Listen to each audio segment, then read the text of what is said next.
بروفيسور سمتر ساوث أفريقيا أد بعض ما حسنتهاي دولتي سوماليا سندي حوجا بلا هي جرتا لولا بدن با هيستا ميل بدن با مشاكل كغا فرن yahay hadii khilaafkan baarlamaanku hadda aanu maqlaynay 40 daqiiqo la soo dhaafay xildhibaanada la fahantoodii meeshay kala taagan yihiin maxaa aan ku tilmaami karnaa inay keeni karaan dib badan way keeni kartaa xalna way keeni kartaa walaal Cabdinuurow waata horta magaalada Muqdisho dawladda ka jirta markii ugu dambeysay dadweynuhu waxay ugu yidhaahdeen jamhuuriyadda ku magac baxday Maka Mukarrama waxay ka taliyaan Maka Mukarrama ay ka taliyaan jidka Sodonka kama taliyaan jidka warshadaha kama taliyaan meel kale kama taliyaan waana dab weeyaan taas marka wax yar dhacaan halkaas la xirayaa meel kale la xiri maayo marka waxay keeni kartaa waxa weeye arrintan guddoonka baarlamaanku kartidii ma leeyahay uu ku hagi lahaa baarlamaankan wax ka tusay anigu markii doorashadu dhacday walaal waanigi guddi baan ku jiray anshaxa la oran jiray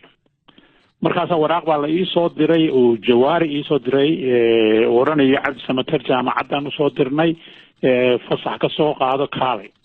guddi madax banaan baad ku jirtaa markan meeshii imiday aniga guddigii baa la kulanay isaga iyo dad kaleba markaas uu isagu nagu yiri guddigani guddi madax banaan ma aha ana bila shaqeynaysan waxaan weydiiyon ku yiri walaal jawaari sootan waraaqdii had jaamacada soo dirtay sootan wuxuu taa jaamacadu man kaga soo fasax qaadana neefun ma aha waxaan ku yiri jaamacadaydu been kuma shaqeyso walaal karti la'aanta meesha taala guddoonka baarlamaanka intiisa badan taas weeye talabaadna waxa weeye walaal hadii dadkani u naxayaan masaakiintan baylahsane balanbalay ee gobolada yaali dawladdu hayna ka talin kismaayo tagi dawladdu kama taliso garawaa tagi dawladdu kama taliso waxay dadku u leeyihiin jamhuuriyadda Maka Mukarramana waa taas waa tahay xildhibaanada la fahantooda inta aanan iyaga u noqonin waxa dad badan isweydiiyaan horta xildhibaanadan baarlamaanka yaa la xisaabtamaya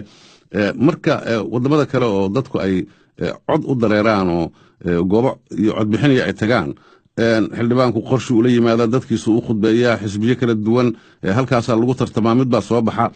dadkii doortay ayaa sax iyo khaladba kula xisaabtama kuweena yaa la xisaabtamaya marka tan oo kale ay dhacdo oo wadankii uusan wada midaysnayn dawladdu gacanta aysan ku wada jirin ku wada haynin amnigii uu faraha ka sii baxayo qorshayaashii dawladda ee shabaab lagula dagaalami lahaa tan oo kale sii xagal dacinayso walaal waxa weeye Cabdinuurow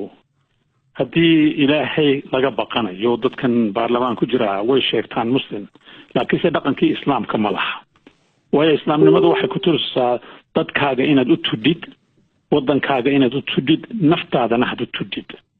waxa weeyaan waxa la xisaabtama baarlamaanka waxa weeyaan hungurigooga inta badan la xisaabtama waxa weeyaan maxaad ka heli weeyaan ilaa dhamaantood waxa lagu soo wada doortay 90% waxa lagu soo doortay lacag ay bixiyeen baa lagu soo doortay tiiba lagu daba jiraa waxana loo halgamaya waxa weeyaan dadkii Soomaaliyeed way garbaduuban yihiin afkay ka xidhan yihiin ma hadli karaan cod ma laha imika waxa laga shaqeynayaa sidii habkii waagii dhaweyd baarlamaanka lagu yimiday mid la mid ah in la keeno 4 sanadood dabadeed marka waxa ka sawiraal cid Soomaali ilaahay baa la xisaabtami doona kuwan dadkii Soomaaliyeed way kala daaheen ma joogaan codkoogii ma jiro marka waxa weeyaan hungurigooga la xisaabtami doona laakiin hungurigoogana waxa ka daba iman doona ilaahay baa ka daba iman doona jeedo kuwa codka siinaya in laga xayuubiyo ma aha macnaheedu waa labada qolob waan u jeedaa walaal بروفيسور markii baad raali haw بروفيسور aad baad u mahadsantahay